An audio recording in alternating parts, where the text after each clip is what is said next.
ओम शांति। भाग्य विधाता इस पुस्तक में आज हम पढ़ेंगे बाबा की एक नज़र सर्व संशयों को दूर कर देती थी। इस विषय पर ब्रह्मा कुमारी राधा बहन जी अपने अनुभव सुनाती है। चलिए आज हम इसे पढ़ते हैं। अजमेर से ब्रह्मा कुमारी राधा बहन जी लिखती है कि 11 अक्टूबर 1965 के दिन मैंने साप्ताहिक कोर्स शुरू किया और उसके बाद 18 अक्टूबर को बाबा को पत्र लिखा। 3 दिन बाद बाबा का प्रत्युत्तर प्राप्त हुआ। बाबा ने लिखा, बच्ची, राधा कल्प पूर्व समान सच्ची अनुराधा बनने पुनः आई है। बच्ची डबल पढ़ाई पढ़कर अलौकिक 21 कुल तारकर 21 जन्म की राजाई लेगी आदि। बाप दादा के लाल अक्षरों वाला वह पहला पत्र अभी भी मेरी आंखों के सामने घूम रहा है, परंतु वह मेरे ज्ञान का बचपन था। मैं उस पत्र के गूढ़ अर्थ को समझ न सकी। उस समय मैं LLB के अंतिम वर्ष में पढ़ रही थी। बाबा से प्रथम मिलन। हम 6 दिसंबर 1965 को मधुबन पहुँचे। सायंकाल 6 बजे बाबा के कमरे में पहुँचे। हम सभी बाबा के सामने बैठे थे और बाबा ने दृष्टि देना शुरू किया। बाबा की दृष्टि इतनी सात्विक, पवित्र और शक्तिशाली थी कि मैं एकदम अशरीरी हल्की हो गई और डबल लाइट अपने को अनुभव करने लगी। कमरे में जैसे कि एकदम दिव्य सन्नाटा, दिव्य शांति ही शांति हो गई। मेरे बाद बाबा ने कईयों को दृष्टि दी और वे बाबा की गोद में चले गए, परंतु मैं अचल स्थिति में ही बैठी रही। सब कुछ देख भी रही थी, पर मैं वहाँ कुछ अलग सी अपने को महसूस कर रही थी। बारी बारी से सब बाबा से मिल चुके। तब बाबा ने कहा, बच्ची, कहाँ खो गई हो, नीचे आओ।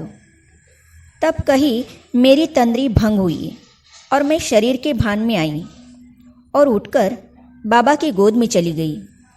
बाबा की गोद में जाकर ऐसा लगा जैसे कि सच्चा माता पिता मुझ आत्मा को अब मिला है, जैसे कि अनेक बार मिले थे, अब फिर से मिल रहे हैं।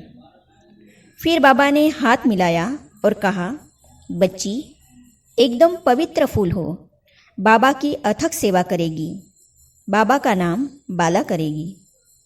दूसरे दिन क्लास के बाद नाश्ता करके सब्जी काटने की सेवा में सभी बैठ गए।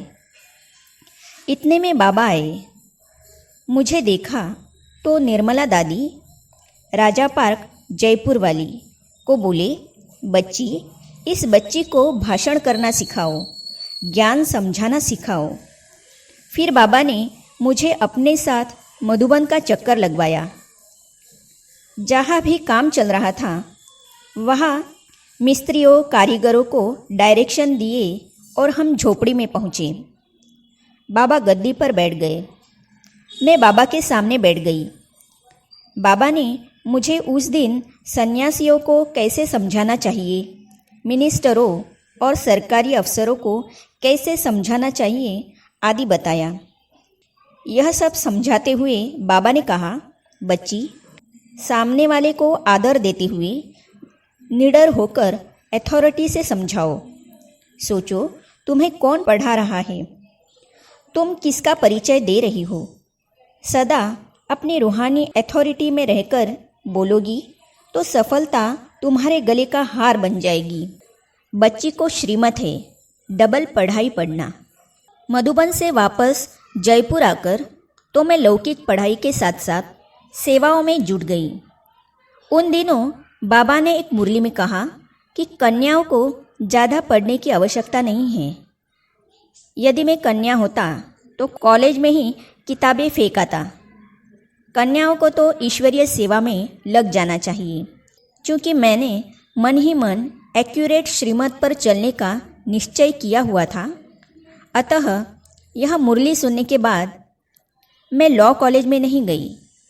लगभग 15 दिन हो गए थे कॉलेज से अनुपस्थित रहते हुए।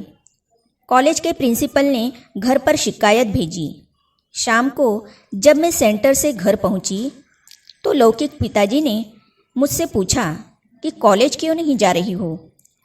तो मैंने रूहानी नशे में कहा कि भगवान कहते हैं कि कन्याओं को कॉलेज की पढ़ाई पढ़ने की आवश्यकता नहीं, उन्हें तो लोक कल्याण के लिए ईश्वरीय सेवा में लग जाना चाहिए।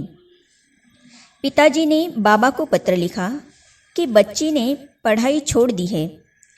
बाबा का तुरंत पत्र आया कि बच्ची को श्रीमत है कि तुम्हें डबल पढ़ाई पढ़नी है, डबल सर्विस करनी है।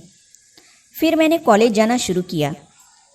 मैं लॉ फाइनल की परीक्षा देकर बाबा के पास पहुंच गई और बाबा को कहा, बाबा मैं बिल्कुल फ्री होकर आई हूँ, अब आप जो सेवा दें। बाबा ने कहा, बच्ची तुम्हें डबल सर्विस करनी है। मैंने कहा, बाबा आप मिले हो तो मैं लौकिक सर्विस में क्यों टाइम गवाऊँ, मैं तो ईश्वरीय सेवा ही करूँगी। बाबा ने कहा, बच्ची तुम्हें यह वरदान है कि तुम लौकिक सर्विस करते भी ईश्वरीय सेवा अधिक करोगी। मैंने पूछा, बाबा वकालत करूं? तो बाबा ने कहा, भल करो। मैंने जयपुर आकर वकालत शुरू कर दी और कोर्ट जाने लगी। मैं तब लगभग हर माह मधुबन जाया करती थी। बाबा हर बार पूछते थे, बच्ची वकालत तुम्हें कैसे लग रही है? मैं हर बार जवाब देती थी कि बाबा मुझे वकालत अच्छी नहीं लगती क्योंकि झूठ बोलना पड़ता है। लगभग 10 महीने वकालत करते हो गए हैं। फिर एक बार मधुबन आई तो बाबा ने पूछा, बच्ची अब वकालत कैसी लग रही है? तो मैंने कहा, बाबा अब तो ठीक है, इतनी बुरी नहीं है। अब मुझे भी वकालत में मज़ा आ रहा है। बाबा ने तुरंत बोला, बस बच्ची अब आज से तुम्हें वकालत नहीं करनी है, वरना तुम्हें झूठ बोलने की आदत पड़ जाएगी। बस बहुत हो गई वकालत। तुम्हें अनुभवी बनाने के लिए बाबा ने वकालत करवाई। अब तुम बैंक में सर्विस करो। सुबह 10 बजे से शाम 5 बजे तक लौकिक सेवा करो, बाकी सुबह शाम ईश्वरीय सेवा करो। मधुबन से जयपुर जाने के बाद बैंक में सर्विस ले ली। सचमुच बैंक सर्विस करते हुए बाबा ने ईश्वरीय संदेश देने की मेरे से बहुत सेवा करवाई। आगे हम पढ़ेंगे, कहाँ इतना प्यार, कहाँ इतने नष्टो मोहा।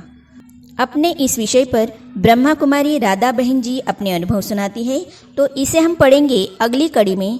तो ये जानने और पढ़ने के लिए इस चैनल को सब्सक्राइब करने के साथ ही साइड में जो बेल आइकॉन है उसे भी क्लिक कीजिए, ताकि आने वाली सभी वीडियो और अब तक की सारी वीडियो आप तक पहुंचती रहेगी।